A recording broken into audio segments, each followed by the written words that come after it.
আসসালামু আলাইকুম। দেশ এবং প্রবাসে যারা আছেন সবাইকে জানাই ঈদুল আজহার শুভেচ্ছা, ঈদ মুবারক। তো ঈদের দিন আমাদের ডিউটি থাকার কারণে ডিউটি করার জন্য বের হয়ে গেলাম। আসলে এই প্রবাস জীবনটা অনেকটা কষ্ট। এটা যারা প্রবাসে থাকে শুধু তারাই জানে কষ্টটা, কারণ পরিবার ছেড়ে সবাইকে ছেড়ে দূরে ঈদ করতে হয়। এটা অন্যরকম একটা কষ্ট।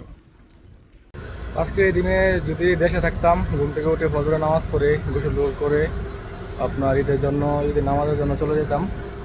আর তারপরে সবার সাথে দেখা হইতো, একসাথে নামাজ টামাজ পড়ে অনেক মজা করতাম।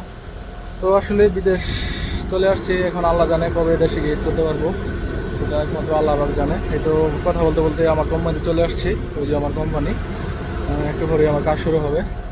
ঠিক আছে, এই হলো জীবন। ঈদের দিনে ডিউটি করতে হয়, এখানে কাজের ফাঁকি যদি কোনো সুযোগ নাই। তো ড্রেস চেঞ্জ করে কাজের জন্য রেডি হয়ে গেলাম।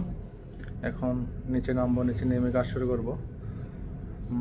ঠিক আছে, তো সবার ঈদ অনেক ভালো কাটুক, আনন্দে কাটুক, এই প্রত্যাশা রইল।